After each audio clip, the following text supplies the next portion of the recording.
खुलुमबाय दिनै 12 फेब्रुवारि 2024 समबार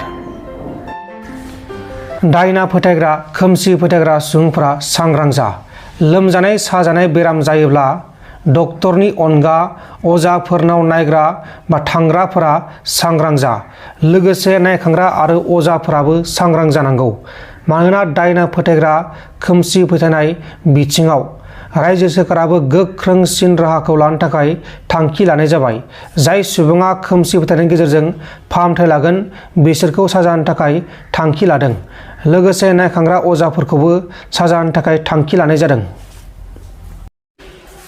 निउ बङाइगावआव रेल बादायाव रेल बिफाननि पुलिसआ हामसफर एक्सप्रेस ट्रेनाव अपारेशन खालामनानै 29 केजि गान्जाजों लोगोसे जाथायाव लोब्बा थानाय 7 गान्जा फालांगिरिफोरखौ एरेस्ट खालामदों। हमजानाय दायनिगिरिफोरनि मुङा जाबाय मेगान पासवान, रमेन देबारमा, लिटि देबारमा, धर्मेंद्र पासवान आरो मोहम्मद मुस्ताकिम। प्रमद बर'आ हाग्रा महिलारनि बेरेखा बिजाथाय फोरमायदों। बिथांमोननि साननाय हनायानो बिदिनोमोन ना धोरोमखौ मिथिगौ ना हारिखौ मिथिगौ होननानै प्रमद बर'आ हाग्रा महिलारनि बेरेखा बिजाथाय फोरमायदों।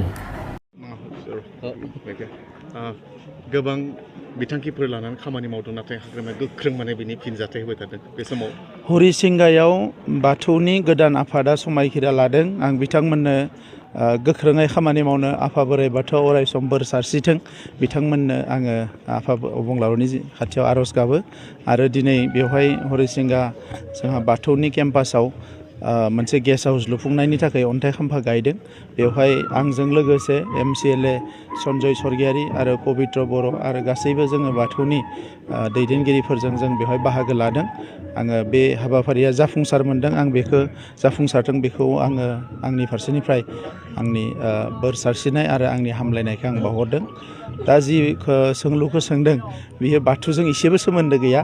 हाग्रामा महिलारिया मा बुंदों मा बुङाखै बेखौ उनाव गुबुन जायगायाव आं फिननायखौ होगोन। दा एटलिस्ट इसोरनि थानसालि इसोरखौ जेराव जों गाबज्रियो जि जायगाया गोथार बेवहाय जोङो पलिटिकेल बाथ्राफोरखौ रायलाया। उनाव गुबुन जायगायाव जेसेबां सोङो लिस्टखौ गोलाव खालामनानै ला कुइसनफोरखौ आं गासै एन्सार होगोन। अब्लाबो सार बै समाव खिन्थु माने बेबायदि मन्दिर जेबो खामानि मावाखै। दा बिथांमोननि साननाय हनायानो बेबायदिमोन। बिथांमोना ना धोरोमखौ मिथिगो ना हारिमुखौ मिथिगो ना आसार खान्थिखौ मिथिगो ना सोलोंथाइखौ मिथिगो। बिथांमोननियाथ' मा आरो बेखौ बुंलायनाङा साननि मोनानि एन्जयमेन्ट एन्टारटेनमेन्ट बायदिसिना खालामनानै मोजां मोनो। बेबायदिनो 17 बोसोरखौ हगार हरबाय। दा दिनै थानसालि लुदों। ब्रह्मआबो बाथौआ जेरै 50,000 आर'ज गाबदों ब्रह्मफ्राबो दिनै अर्गेनाइज जादों। जा हारियाव बयबो अर्गेनाइज जादों गोख्रोङै। दा बेबायदि थासारिखौनो जों लुबैदोंमोन। बड'फा उपेन्द्रनाथ ब्रह्मआ गेरेमसा हारि दानायनि बाथ्रा बुंदोंमोन। गेरेमसा हारि होननाय लोगो लोगोनो सोलोंथाइ रांखान्थि आसारखान्थि हारिमु धोरोम जेरावबो जों दावगालांनांगोन। दा बेखौसो जों हास्थायदों। जों दिनै राजखान्थि खालामदों। जोंनि थांखिया मा? राजखान्थि खालामनाय माने जोङो मा खालामनो फैदों? राजखान्थि खालामनाय माने समाज सिबिनो फैदों। बर' माहारिया बुहुमनि मादाव मोनसे गोजामसिन माहारि।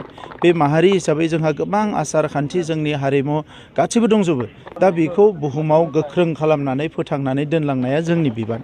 दा साननैसो हाबाफारि मावनो फैनानै बिथांमोन बायदि लोंनाय जानाय रंजानायावसो जों गोसो होयोब्ला होमब्लाथ' हारिया जौगानाय नङा। दा दिनै लाइमोनफोरा फरायनायाव गोसो होदों। APSCआव जोङो बोसोरसेयावनो 40 जन गाहाम मोनदों बर' फरायसाफ्रा। बे थासारिखौनो जों नेनानै दङमोन आरो जोङो बै समा फैब्ला गोजोननाय मोनगोन जि खालि आसामाव APSCनि रिजाल्ट होयोबा 50% बांसिना बसुमतारी बर' नार्जारी खाख्लारिया थागोन। दा बिनि थाखाय जों खामानि मावनांगौ बयबो। नेसनेल जेला फुटबल गेलेगोन अब्ला फार्स्ट गल होग्राया बियो सोरबा बसुमतारी नार्जारी दैमारियानो जागोन। मिथिबायना? हारिमुआव बलिउड जा माने जेसेबां जि माने हारिमुनि बाथ्रा जा बेवहाय जाहाथे सोरबा बर' बसुमतारी नार्जारियानो थायो जों बेखौसो लुबैगोन। IITआव जेसेबां IIMआव बे गासैबो जिखिनि मोजां रिजाल्ट खालामो बे जोंनि सोरबा फरायसायानो जानांगौ। जों बेखौसो हास्थायो। गतिके बिथांमोननि बायदि संख्रि बानलुनि नांलायनायनि राजखान्थिखौ खालामनो आं फैयाखै। आंहा बेबायदि थांखिबो गैया। जि साननैसो खामानि मावनो फैदों हर सान खामानि मावगोन रायजोफोरनि थाखाय मावगोन। थानसालियाबो मोजां जानांगोन गामियाबो मोजां जानांगोन। जौ जुवा बायदिसिना फेग्रा मुवा एबा बायदिसिना जेंनानिफ्राय हारिया उदां जानांगोन। नोंथांमोन दिनैनि खौरांफोरा बेखिनिल'मोन। बेखिनिसिम नायनायनि थाखाय नोंथांमोननिसिम रोजा रोजा साबायखर। गोजोन्थों। एसेनोसै। जै बर' हारिनि।